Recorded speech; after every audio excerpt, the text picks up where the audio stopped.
আসসালামু আলাইকুম। ঈদে বাড়িতে গিয়েছেন এরকম অনেকের কাছেই, আমার পরিচিত অনেক মানুষজনের কাছেও শুনলাম যে মোটর সাইকেলে পর্যন্ত তেল পাওয়া যাচ্ছে না। বিভিন্ন পাম্পগুলো বন্ধ। আমার নিজেরও আমার আমার ফ্যামিলির কাছে শুনলাম যে এরা ঈদে গাড়ি নিয়ে ঘুরতেও যেতে পারেনি। বিভিন্ন পাম্পে পাম্পে নাকি আপনার দড়ি দিয়ে তারপরে আপনার পাম্প বন্ধ করে রাখা হয়েছে বিভিন্ন জায়গায়।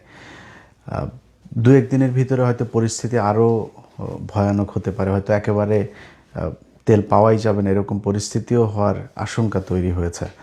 তো আমি জানি না আপনারা যারা ঈদে বাড়িতে গিয়েছেন তারা বলতে পারবেন আপনার এলাকার খবর। আমি যতটুকু শুনেছি যে তেলের প্রচণ্ড সংকট আছে এবং তেল পাম্পগুলো বেশিরভাগ বন্ধ, সেখানে কোনো তেল পাওয়া যাচ্ছে না একেবারেই। এখন ধরেন এই ভিডিওতে কথাগুলো বলছি, বিএনপি ক্ষমতায় এসছে মাত্র ধরেন 1.5 মাস হলো, তো এদেরকে মানে দায় দেওয়ার জন্য বা এদেরকে দোষ দেওয়ার জন্য, এদের কারণে এরকম হচ্ছে এরকম কিছু বলার জন্য না, বরং বিএনপি এটা নিজেদের ঘাড়ে তারপরে নিয়ে তারা বোঝানোর চেষ্টা করছে যে তারা সব দায়িত্ব বিশাল আকারে পালন করছে। এখন দেখেন, আপনি এই যে যোগাযোগ মন্ত্রী রবিউল ইসলাম, রবিউল ভাইরে আমি ভীষণ পছন্দ করি। কোন দিন থেকে জানেন? ওনার একটা টক শোতে আমার মনে আছে উনি সময় ইসলামের মুখের উপরে এইভাবে এই মাইক্রোফোন খুলে তারপরে উনি টক শো থেকে উঠে গিয়েছিলেন, সম্ভবত এই চ্যানেলের ওই প্রোগ্রামটাতেই বোধহয়, তো আমি ভুল হইতে পারি। যাক, ওই দিন থেকে ওনার আমি প্রচণ্ড ওনার ফ্যান আমি। কিন্তু এই ব্যক্তি মন্ত্রী হইলেন, হওয়ার পরে উনি এসেই চাঁদাবাজি নিয়ে বিশাল এক বয়ান দিলেন। চাঁদাবাজি সমঝোতার মাধ্যমে নিলে এটাকে সমঝোতা বলা হয়। ভাই, পৃথিবীর কোন চাঁদাটা সমঝোতার মাধ্যমে? কে কারে 2 টাকা বেশি দিতে চায়? ভিক্ষা ছাড়া পৃথিবীতে কেউই কারোরে 2 টাকা বেশি দিতে চায় না, এটা সম্ভব না। এখন আপনি এটাকে নিয়ে তারপরে বলেন ভাই আপনি যে এটা নিবেন এটা আমরাও জানি। আওয়ামী লীগ এতদিন ক্ষমতায় ছিল, আওয়ামী লীগের সময় নিত, আপনারা আগের বার সময়ও আপনাদের যারা শ্রমিক নেতা আছে, এই যে মির্জা আব্বাস সহ শিমুল বিশ্বাস, যারা যারা এই শ্রমিক এর সাথে আছে, তো এটা তো নতুন কিছু না।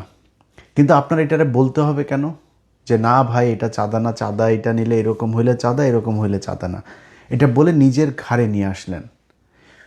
যোগাযোগ মন্ত্রী হয়েছেন আপনি 1.5 মাস হইল।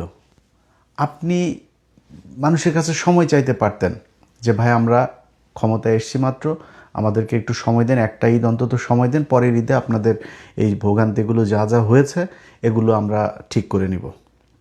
কিংবা ধরেন একটা বাস মালিক বা বাসের ড্রাইভার, কন্ট্রাক্টর, তারা বাসের ভাড়া বেশি নিচ্ছে। আচ্ছা, এটা কি এইবার প্রথম? এটা এর আগে নেয় নাই? বাংলাদেশে কবে, কোন দিন ঈদের মধ্যে ভাড়া কম নিয়েছে আমারে বলেন? কোনো দিনই কি ভাড়া এই বেশি ছাড়া কখনো কম ছিল বা সমান সমান ছিল? কখনোই ছিল না। আমার সেই ছোটোবেলা থেকে এই পর্যন্ত আমি কোনো দিন শুনি নাই যে ভাই 3 কোটি মানুষের কাছাকাছি এখন ঢাকা শহরে থাকে, তাদের এমনিতে নর্মালি বিভিন্ন সময়গুলোতে মানুষ যখন ঢাকার বাইরে যায় তখনই বাস ভর্তি থাকে। তো 3 কোটি মানুষের মধ্যে যদি 2 কোটি 1.5 কোটি মানুষও যদি যায় একসাথে ঢাকার বাইরে, এই 4-5 দিন একটা মানে এই সময়ের মধ্যে তারা গেলে এমনিতেই এই গণপরিবহনের সংকট হবে, ভাড়া বেড়ে যাবে, মানে যোগান কম হলে চাহিদা বাড়বে, খুবই স্বাভাবিক, এটা কোনো ব্যাপার না। মানুষ এটাতে যায়, এটাতে অভ্যস্ত মানুষ। খুব অতিরিক্ত হয়ে গেলে সেটা হয়তো অনেকের খারাপ লাগে। কিন্তু আপনি কি বললেন? কোথাও কোনো ভাড়া বেশি নিচ্ছে না, কোথাও কোথাও নাকি আরও টাকা দেওয়া দিচ্ছে, শাড়ি লুঙ্গি গামছা জাঙ্গিয়া টাঙ্গিয়া কিনে দিচ্ছে, এরকমও ফেসবুকে ট্রল হচ্ছে। কেন ভাই, আপনার দরকার কি ছিল যে আপনার ঘাড়ে নিয়ে তারপরে এই মালিক পক্ষের এই বাসের কন্ট্রাক্টর ড্রাইভার তাদের এই দায়টাও আপনি আপনার ঘাড়ে নেওয়ার দরকার কি? আপনি ভাই পারবেন না সেটাও আমরা জানি, আপনি হয়তো করবেনও না সেটাও জানি, বাট আপনি অন্তত বলতে তো পারতেন যে কঠোর ব্যবস্থা নেওয়া হবে যদি কেউ, এটাই তো বলে আসছে। চেষ্টা করেন, যদি আসলে আন্তরিকতা থাকে তাহলে চেষ্টা করতেন, হইলে হয়তো, না হইলে নাই। মানুষ এমনি যাইতো, এইটাও মানুষের কাছে, বাংলাদেশে মানুষের কাছে একটা ঈদের আনন্দের মতোই যে এটা সবাই গাদাগাদি করে তারপরে যাবে, এই কষ্ট এই পরিশ্রম সব মানে প্রিয় মানুষদেরকে দেখার পরে তাদের সব এই ক্লান্তি তারা ভুলে যায়। এটা বাংলাদেশে খুব স্বাভাবিক একটা ঘটনা। এইটারও আপনারা ঘাড়ে নিয়ে আসলেন। এখন পরিস্থিতিটা যা দাঁড়িয়েছে, মানে আওয়ামী লীগ যা যা করতো আপনারা ওইভাবেই করবেন। কোনো পরিবর্তনের কোনো চিন্তা ভাবনা আছে বলে এই সরকারের কাছে আমার অন্তত মনে হয়নি। দেখেন, আপনাদের আজকে যে তেলের সংকট, আপনাদের এই যে $2 বিলিয়ন অলরেডি আপনারা লোন চেয়েছেন, তারপরে সামনে আরও সংকট হবে। এই তেলের দামের কারণে আপনার শুধু তেল না তো, আপনি যেই জ্বালানিগুলো আমাদের বাইরে থেকে আনতে হয়, প্রতিটা জ্বালানির দামই বাড়বে। তো এই যে জ্বালানিগুলো আপনি দামটা বাড়বে, এটাতে প্রতিটা জিনিসের দাম বাড়বে, ইনফ্লেশন হবে, আপনার নতুন করে টাকা ছাপাইতে হবে, বা কি বলে এটা, রিজার্ভ ঘাটতি হবে, সবই হবে। কিন্তু আপনার উচিত ছিল কি? আপনার উচিত ছিল এই সরকারে আসার পরপরই, প্রতিটা মিডিয়া তো আপনাদের নিয়ন্ত্রণে আছে, এটা আমরা 12 তারিখে নির্বাচনেই দেখেছি যে আপনাদের চুরি করার সাথে কিভাবে মিডিয়াগুলো আপনাদের তাল মিলিয়েছে। তো এটা নিয়ে খুব বেশি ক্ষোভ নাই, কারণ জামাত ইসলামেরই ক্ষোভ নাই, আমাদের ক্ষোভ থেকে কী হবে? তারা নিজেরাই চায় আপনাদেরকে সুযোগ দিতে, আপনারা দেশ চালান। আওয়ামী লীগ ইন্ডিয়ার ব্যাপারে সাবধান থেকে চালান। জামাতের কোনো সমস্যা নেই, আমাদেরও কোনো সমস্যা নেই, একদম কোনো সমস্যা নেই, বিশ্বাস করেন। তো আসার পরপর মিডিয়াগুলোকে দিয়ে আপনাদের উচিত ছিল, এই যে গেল 15 বছরে সেই যে ইনডেমনিটি করে, তারপরে ওই যে পাওয়ার প্ল্যান্টগুলো তৈরি করে এই বিদ্যুৎ খাতের যে লুটপাট, এই সাবসিডির নামে তাদের যেই লুটপাটগুলো আওয়ামী লীগের লোকজন করেছে, কত টাকা করেছে, কত $1 বিলিয়ন আপনার পাচার হয়েছে, কত $1 বিলিয়ন এইখানে তাদেরকে ঘাটতি দেওয়া হয়েছে, এই কি বলে সাবসিডি দেওয়া হয়েছে। এই লুটপাটের এইটা কি আমাদের কত টাকা এখন এই মুহূর্তে বৈদেশিক ঋণ আছে, কত টাকা অভ্যন্তরীণ ঋণ আছে, কত টাকা প্রতি বছরে শেখ হাসিনা ছাপাইতো, ইনফ্লেশন কি ছিল আমাদের, এই আপনার কাদেরকে কত টাকা প্রতি মাসে আমাদের দেওয়া লাগে, ঋণ দেওয়া লাগে, তো মানে সুদ দেওয়া লাগে। এই জিনিসগুলো সব মানুষকে জানানো দরকার ছিল। এখন আপনারা সেগুলো না জানায় আপনারা শুরু করেছেন কোত্থেকে? মনে হয়েছে যে একটা সাধারণ একটা সরকার ছিল, সেই সরকার থেকে আপনারা নির্বাচনের মাধ্যমে আপনারা একটা রাষ্ট্র গঠন করেছেন, কোনো অভিযোগ নাই দেশে কারোর।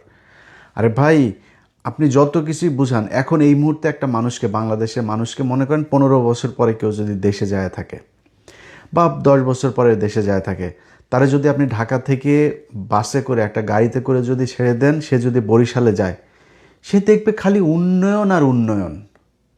15 বছর কম সময় না তো। এই যে 15 বছর একটা সরকার ক্ষমতায় থাকলো, শুধু মানুষকে যদি আপনি এইটা দেখান যে আমার ওরে বাবা এই রাস্তা হয়েছে, বাংলাদেশেও ছিল না কিছু, এই রাস্তা হয়েছে, ওই রাস্তা হয়েছে, হ্যাঁ হয়েছে তো। 15 বছরে একটা দেশ সিঙ্গাপুর হয়, 15 দেশে একটা দেশ মালয়েশিয়া হয়, 15 দেশে একটা দেশ জর্জিয়া হয়। ওইসব দেশে যায় দেখেন, এরা কিন্তু মানে শয়ে বছর, আমেরিকার মতো দেশ এরকম হইতে কিন্তু তারা খুব বিশাল সময় নেয় নাই। অতএব 15 বছরে যদি নাকি এই দেশের মানুষ যে পরিমাণে কর্মঠ, যে পরিমাণে মানুষ বউ বাচ্চা বাবা মা দেশ বাড়ি ঘর সব থুয়া বিদেশে গিয়ে পড়ে থাকে, এই যে মানুষের যে স্যাক্রিফাইস, তারা যে পরিমাণে এই ঈদের মধ্যেই কয়েক $1 বিলিয়ন গেল আপনার কি বলে রেমিটেন্স। এই দেশ কেন গরিব থাকবে? এই দেশের প্রতি ইঞ্চি মাটিতে আপনার উর্বর, এরা সব ধান গম 12 মাস আপনার ফসল উৎপাদন হয়, তারা কেন না খেয়ে থাকবে? তাদের কেন সমস্যা হবে? কোনো সমস্যা হওয়ার কথা না। সমস্যা যা হয় সেটা আপনাদের মতো রাজনীতিবিদরা যারা দেশ চালান তাদের কারণে হয়। এখন এই জিনিসগুলো তো জানানো দরকার ছিল যে 15 বছর ধরে যে তারা দেশটা চালাইলো, এই 15 বছরে তারা বাপের টাকা দিয়ে রাস্তা করছে। ধরেন ঢাকা মাওয়া রাস্তাটার কথাই যদি বলি, ওদিকে ওই যে হাট কুমরোল না কি একটা আছে সিরাজগঞ্জের ওইদিকে, তারপরে যে ঢাকা চিটাগাং আপনার 4 লেনের বিভিন্ন জায়গায় যে রাস্তাঘাটগুলো হলো, পদ্মা সেতু হয়েছে, ওর বাপের টাকা দিয়ে করে নাই তো। আপনার জানানো উচিত ছিল মানুষকে যে 1 কিলোমিটার রাস্তা তৈরি করতে তারা কত টাকা লুটপাট করেছে, 15 বছরে কত লাখ কোটি টাকা তারপরে তারা বিদেশ থেকে লোন করেছে, সেই লোন এখন আপনারা শোধ করতে কত টাকা লোন রেখে গিয়েছে। এই জিনিসগুলি সব জানার দরকার ছিল। না জানায়া আপনি এমন একটা ভাব ধরেছেন আপনি 15 দিনের মধ্যেই দেশে সব সমস্যার সমাধান, আর কোনো জায়গায় কোনো সমস্যা হচ্ছেও না, হবেও না, সব দিয়ে দিবেন জনগণের। এখন জনগণের আপনি ঘোষণাটা মানে সান্ত্বনাটা কি দিবেন? জনগণরে আপনি বুঝাইলেন ঈদের আগে তেলের কোনো সমস্যা নাই, এখনও নিউজ হয় প্রতিদিন কয়েক জাহাজ করে তারপরে তেল সব আসতেছে বাংলাদেশ। সারা দুনিয়ার যদি সব জায়গায় সংকট হয় তাও দেশে কোনো সংকট হবে না। মন্ত্রীরা এগুলো বলছে, আপনি এটা বলার দরকার কি? আমরা দেখতেছি না যে যুদ্ধ হচ্ছে? তা আমরা, আপনি আপনি নিজের সামনে তো আছে, আরে শেখ হাসিনা ইউক্রেন আর রাশিয়ার যুদ্ধ, ওই কথা বলতে গেলে মুখস্থ একটা বক্তব্য শিখেছিল। ইউক্রেন রাশিয়া মুক্ত এই যুদ্ধ, তারপরে এই যে কোভিড মহামারী, এই এই 3-4টা কথা প্রতি বক্তব্যে বলতো, যেখানেই সমস্যা সেখানে ওইটারে দিত। আপনার তো জেনুইন হাসিনার মতো 4-5 বছর ধরে না তো, আপনার মাত্র এখনও যুদ্ধ চলছে, ওটাকে আপনি বলতে পারতেন যে এখানে যুদ্ধ হচ্ছে ভাই, আমাদের এই সমস্যা, মানুষ বুঝতো তো। আপনারা তো বেশি দিন হয়নি ক্ষমতায় এসছেন, না কোনো সমস্যা নাই, তেল সবাই পেয়ে যাবে, সবাইকে তেল দেওয়া, পাম্পই বন্ধ হয়ে গিয়েছে অনেক জায়গায়। আপনি যে আমি যদি মিথ্যা কথা বলে থাকি, আপনারা যারা দেশে আছেন আপনারাই বলেন। আপনারা গ্রামে গিয়েছেন, আপনার মোটর সাইকেলে তেল নিতে পারেন কিনা বলেন। তো এগুলো হচ্ছে, কিন্তু সব দায় আপনি ঘাড়ে নিলেন। এসব বাদ দিয়া বিএনপিকে বলবো, দেখেন তারেক রহমান, আপনার সাথে আমাদের কোনো শত্রুতা নেই। আপনি এখন বিএনপির প্রধান, আপনি দেশের প্রধান, আপনি দেশ চালাবেন। আমাদের ভাই আওয়ামী লীগের নিয়ে, ইন্ডিয়ারে নিয়ে যেই সমস্যা ছিল, সেই সমস্যা হাসিনার দেশে নাই। এটাই আমাদের জন্য বিশাল ব্যাপার, এইটাই অনেক কিছু। বাট আমরা দেশের একদম পুরো দেশটাকে একটা সিঙ্গাপুরই চেয়েছিলাম, যেই কারণে মানে পুরো আওয়ামী লীগ এবং ইন্ডিয়া থেকে আমরা একটা স্বাধীন সার্বভৌম দেশ চেয়েছিলাম, যে কারণে একদম জিরো টলারেন্স হয়ে তারপরে অনেক কথাবার্তা বলেছে, অনেক কিছু করতে চেয়েছে, হয় নাই, পারে নাই। সব চোরের বাচ্চারা সব এই জায়গায় এসে, এই যে ডক্টর ইউনূস, সে যে দেশটা চালায় গেল, এই শুয়োরের বাচ্চা, পুরা নষ্টের মূল হচ্ছে এই শুয়োরের বাচ্চা, ওর যেই উপদেষ্টাগুলো ছিল এরা, এই আসিফ নজরুল, ইউনূস, তারপরে হইল গিয়া ধরেন আজকে আপনারা যে ঈদটা করছেন না, আসিফ নজরুল শুয়োরের বাচ্চা এখন কয় ও রাসূল সাল্লাল্লাহু আলাইহি সাল্লামরে নিয়ে ওনাকে জীবনী লাগবে। তুই কুত্তার বাচ্চা কি? কে তুই? তোর ঘরে কাজের বুয়া পর্যন্ত প্রেগনেন্ট হয়ে বাইরে হয়, তুই কে? তুই বই লিখবি রাসূল সাল্লাল্লাহু আলাইহি সাল্লামরে নিয়ে, আর তোর বই পড়া লাগবে? তোর বউ হইল রোকেয়া প্যাচি, তোর বউ হইল হুমায়ুন আহমেদের মেয়ে, তুই তো নিজেই শালা নাস্তিক একটা। তুই আসছিস আবার আস্তাগফিরুল্লাহ, ওই স্বীকার করে না, কিন্তু ওর কার্যকলাপ যা আছে সব কিছুই একদম ইন্ডিয়ান মাল। ও প্রথম আলোর পুরো শেল্টার দাতা। ওর কারণে আজকে যেই ঈদটা যাচ্ছে না, যেই ঈদে আপনারা বিশাল আতর সুরমা মাইখা তারপরে বাংলাদেশে ঈদ করলেন, প্রথম সারিতে দাঁড়ায় জাতীয় ঈদগাহে, আপনাদের এইখানে বসাইতে অনেক মানুষের জীবন দিতে হয়েছে, অর্থ দিতে হয়েছে, তার পরিবার ধ্বংস হয়ে গিয়েছে, এখন পর্যন্ত জেল খাটছে, গেল 17 বছর ধরে জেলে। সেই মানুষগুলোকে জেলে রাখা তারপরে আপনারা ঈদ পালন করেছেন। এই আসিফ নজরুল শুয়োরের বাচ্চারা, এই ইউনূস শুয়োরের বাচ্চা, এই দুইটার কারণে এরা আছে। ধরেন আজকে যে আইনমন্ত্রী হয়েছে না, এই আইনমন্ত্রীর বিরুদ্ধে আমি লেখালেখি করেছি দিলীপ আগারওয়ালা আটক হওয়ার পরে। কিন্তু আইনমন্ত্রীর সাথে আমার কিন্তু ভীষণ ভালো সম্পর্ক ছিল, ওনার বিরুদ্ধে বলেছি দিলীপ আগারওয়ালা নিয়ে, কিন্তু কিছু জিনিস স্বীকার করি। এই লোকটাকে যদি কোনো দিন বলেছে যে ভাই অমুক আলেমের আপনার একটা আছে, হেয়ারিং আছে, ওইটা একটু দেখেন, উনি বাংলাদেশে থাকুক আর না থাক, পরের দিন দেখেছি যে উনি সেই কথাটা কোর্ট পর্যন্ত পাঠিয়েছেন এবং সেটা রেজাল্ট পেয়েছে। ওনার মাধ্যমে অন্তত যদি কম হয় তাও 100 জন আলেমকে আমি ওনার মাধ্যমে হেল্প করেছি। এই ঈদ গেল, ঈদের পরের দিন মাওলানা সাইদুর রহমান সাহেব, ওনার সাথে কথা বললাম, উনি বের হয়েছেন। আরে ভাই, সে কেন ঈদ জেলখানায় করবেন? তারেক রহমান, আপনার মায়ের আলেমদের প্রতি যে সম্মান ছিল, আপনার বাপের যে সম্মান ছিল, আশা করি আপনারও আছে। যদি আল্লাহর ওয়াস্তে যদি পারেন এই মানুষগুলিরে ছাড়েন, এই মানুষগুলির সাথে, এই মানুষগুলির জেলখানা থেকে বের করার জন্য আর বিডিআর, এই দুইটার জন্য আমার এই পুরো 1.5 বছর ডক্টর ইউনূসের সরকারের সাথে যত সমস্যা সব এইটা নিয়ে, সেনাবাহিনীর সাথে আমার যত সমস্যা এই দুইটা জায়গা নিয়ে। তো তারা এই ডক্টর ইউনূসরে, এই মাদারি কী করছে জানেন?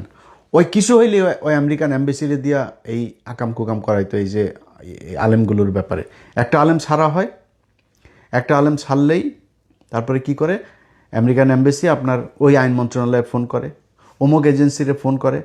এই যে আইজি প্রিজনরে, মানে আমি তো সেনাবাহিনীর বিরুদ্ধে কথা বলেছি, অনেক প্রশাসনের অনেকের বিরুদ্ধে কথা বলছি, কিন্তু ভাই সত্যি কথা বলি, সেনাবাহিনীর একজন ডিজিএফআর একজন অফিসারের যদি বলছে যে ভাই আপনাদের এই ডিজিএফআর ক্লিয়ারেন্স পাওয়া যাচ্ছে না বলে ওনাকে আপনার জামিননামা যাওয়ার পরেও, আদেশ যাওয়ার পরেও জেলখানা থেকে ছাড়ছে না, কারা কর্তৃপক্ষের কাউরে যদি বলছে যে ভাই এটা ছাড়া যাচ্ছে, ভাই 10 মিনিটের মধ্যে ছাড়তেছি, একজনকেও আমি দেখিনি। এই যে শফিউর রহমান ফারাবি, এর জন্য ভাই কত মানে ঘন্টা যে আমার ব্যয় করা লেগেছে, এরে ফোন করা, ওরে ফোন করা, ওরে করা, ছেড়েছে। কিন্তু সমস্যা কোন জায়গায় জানেন? সমস্যা হইলো আমেরিকান এম্বাসিতে। ওইখান থেকে আপনার দেয়, ওরে ছাড়লেন কেন, এরে ছাড়লেন কেন, ওনারা করে। এখন এই শয়তানির মূল কিন্তু হলো আসিফ নজরুল আর ইউনুস। এরা ওদেরকে এগুলি পাঠায় যে এই যে এরে ছাড়া দিচ্ছে, এরে ছেড়ে দিচ্ছে। ওই যে প্রথম আলো এদের করে, এরা ছাড়া পাইলে তো প্রথম আলোর সময়, কারণ প্রথম আলো, ডেইলি স্টার, এরাই তো এদেরকে মিথ্যা নাটক সাজায় জেলে পাঠিয়েছে। ওরা বের হইতে দিবে না। ডক্টর ইউনুস যদি আমেরিকান এম্বাসিকে খালি ডাক দিয়া বলতো যে ভাই দেখো, তুমি যে বিষয়টা তোমাকে জানানো হয়েছে এদের ব্যাপারে, এই ঘটনাগুলো সত্যি না, আমাদের দেশে এইভাবে এইভাবে জঙ্গি নাটক সাজানো হইতো, এই দেখো এইভাবে সাজায় তারপরে তারা তাদেরকে জেলখানায় ঢুকিয়েছে। যদি তারা আসলেই জঙ্গি হইতো, দেখো হাসিনা আজকে নাই, হাসিনার পুলিশ এখন জঙ্গি নাটকও সাজায় না, জঙ্গি ধরাও পড়ে না আমার দেশে, তাহলে সেই জঙ্গিরা এখন হামলা চালায় না কেন? প্রতিদিনই নাকি এখানে হামলা চালাইতো, ওইখানে হামলা চালানোর সময় এরা আটক করা হইলো, তো এখন চালায় না কেন? আমেরিকান এম্বাসি, ইউরোপিয়ান ইউনিয়ন, যত দেশ আছে পশ্চিমা, যারা যারা এগুলোতে ঝামেলা করে, এদেরকে বুঝাইতে ডক্টর ইউনুসের 2 মিনিট সময় লাগতো। শুয়োরের বাচ্চা বোঝায় নাই।